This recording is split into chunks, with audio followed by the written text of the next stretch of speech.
like now to be to be honest, you know, charm out in life, it is better to give someone his flower when he can still smell it. Like now, like me, to be honest, the person who introduced me to music is just Slence Igwe. Yeah, I appreciate him for that. Okay, I honor him for that, like respect for that. Cause like back in the days, like Anang Yamno, I was just a storyteller. Like I never knew one day I could be someone bigger. Aware of my dang jote recognizing.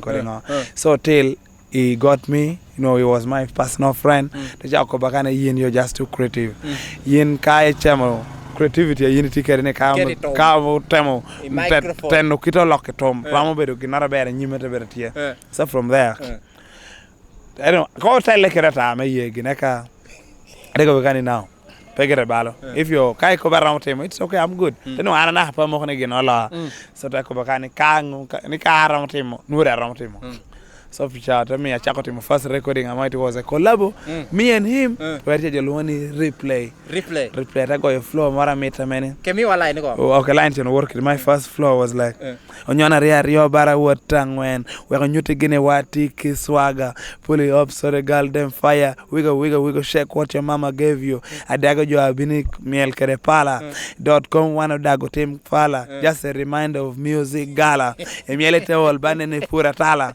Jo mier pe yer mandala anena mar ko pe kere kala aye merni wod nakabala ko bo te burda lala I don't know up to that point me Slence ko ba wer ko pe bala chapien ni Slence tonge te bala pe bas we no ana mi ko ko pe bala ye cha en tonge te bala pe te wek tonge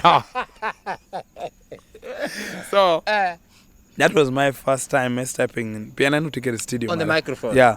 I know the studio. I know kai when you wear what I can channel but Padnam Empire. So young studio but Padnam Empire. Okay. So from there, I take over and he want me to do my first single song. So and I recorded there some song of mine called Anaka Chaki Wear Papa Nene Bapuchi. Anaka Chaki Wear Papa Nene Yellow Boom. Yeah, the song.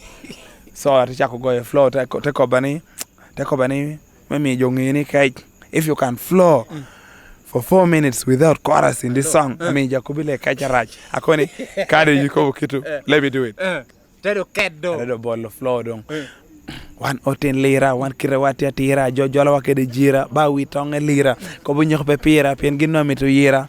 Yo, the rap Jaguar, awake balo nyira, Ochu nyim mira pian, Atimu jamana pira, Atane balo pira, Pe anyamo mira, Loki water pira, Eta chamo gira, Ba tin tunga gira. So from there, that song.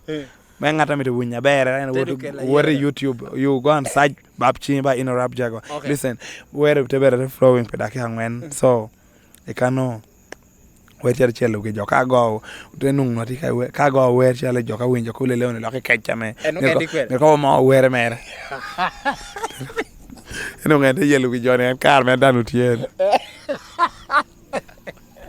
so pressure te chako bere tier chako ya now what get dog teach do yeah okay man gin me ko ker dog teach ko do chak ber serious ko ker come da do te ya manu